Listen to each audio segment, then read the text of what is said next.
Sci-Fi Surprise time! What are we watching? What are we watching? Oh, oh, oh. Hercules against the Moon Men! See any Moon Men there? Neither do I. Okay. Ah, that worked pretty nicely. Okay, Hercules against the Moon Man. It is time for Sci-Fi Surprise time. This is the 24th film I've watched from the Sci-Fi Surprise collection, or Sci-Fi. It's not called Sci-Fi Surprise. That's the series I'm doing. The Sci-Fi Classic collection from Mill Creek. 24th film. 24. Wow, long haul. Out of 50. Almost halfway, but not yet.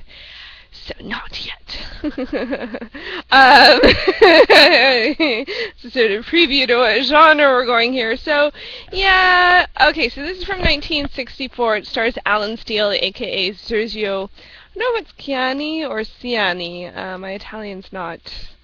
My Italian's better at hearing than speaking, and this is an Italian film. It actually says it's an Italian-French co-production, but it just reads like an Italian film. Like, I could tell pretty quickly. It's dubbed, and it's in color, kinda.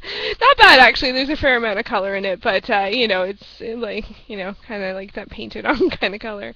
And so Hercules, you're probably familiar with Hercules from Greek mythology. I would think most people are.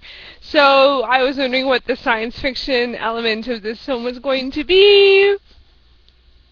And almost kind of, I don't know, you could technically consider this science fiction. Maybe by the end of the review I'll have a better sense of whether or not I believe whether it's science fiction or not.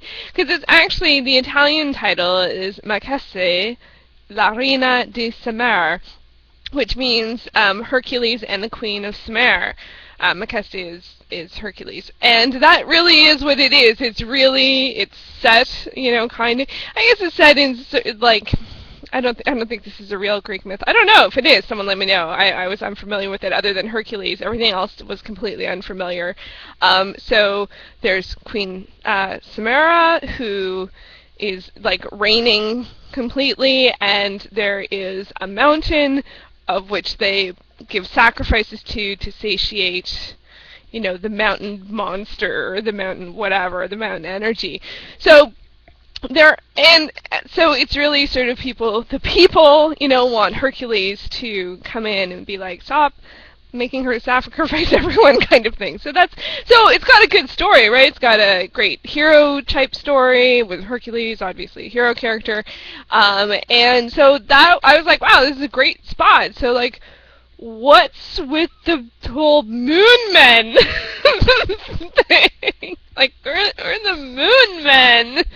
Are we going to the moon?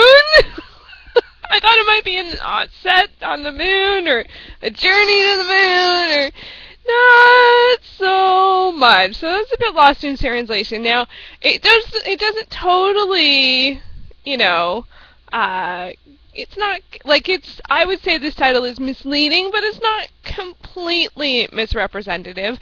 There are some science fiction elements. It's really a Sword and Sandals movie, it's a Hercules movie, with adventure, hero journey, and I would say I actually quite enjoyed it. I was surprised. I thought it was going to be pretty cheesy, which actually it was, but I liked it. I liked the characters, I liked the conflict, I liked the fighting was fun, it was a great adventurous spirit, that kind of stuff, and actually where the science fiction-ish elements would come in is there is a fair amount of sort of mysticism, mythology, the whole sacrifice thing, that's a ritual thing, so there are elements of that kind of thing. I think often people called it more like sword and sorcery films. I wouldn't necessarily say I would go as far as sorcery, but there's definitely mythology, lore, that kind of stuff. So there are some elements, and there are monsters, so they're pretty funny. I was quite entertained by the monsters. But there's this weird combination of adventure and, royalty and usurping and spying and figuring things out, and so it's not crazy layered or anything like that, but there was a fair amount of depth to it in the story, a pretty amazing story. Huge improvement over the last one I saw, which was that I could barely understand if there even was a story. What was it? It was the last one, which was the gender flip one. This wasn't. This was a great, fun hero story, adventure story, and there were some really great female characters. The Queen Samar was a great female character, and there was at least 2 other really good female characters, and great clothing, great costumes, great for the time. They're costumey. Everything of this kind of feels sort of Hammer horror. You can tell it's a costume. It's very theatrical. And the sets are very theatrical. But I like that. For me, that's a plus. But the science fiction, I don't know, not so much. There is mysticism, and they do technically they explain why it's different through science, which does make it a science fiction film, because it's got a sort of disaster film element to it, if you can believe that.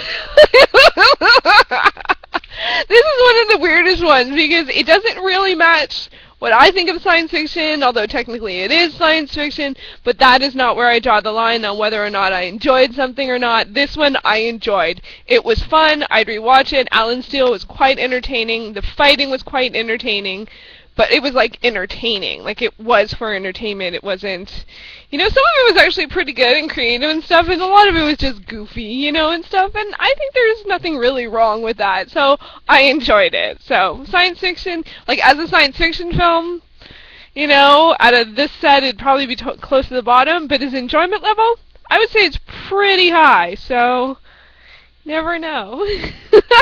Alright, so now it's time to pick the 25th film. The 25th film. Maybe I'll just let one fall out. There's that one that's really creeping to the top. I think that's it. I think that's the 25th film. Oh! It fell! That's the one. It was talking to me. It was saying, Shannon, pick me! Pick me! And I did. I picked it. What is it? It could be anything. Well, it could be one of the 25 or so left titles. The Galaxy Invader with Richard Drysdale from 1985. Wow, that is late.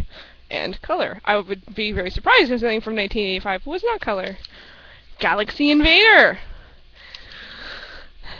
I wondered if I would go on a Hercules streak, because there's at least 3 more Hercules films. No more with Alan Steele, though. He was just in this one. He's in other Hercules movies, just not science fiction. Oh, I found that very entertaining. I did.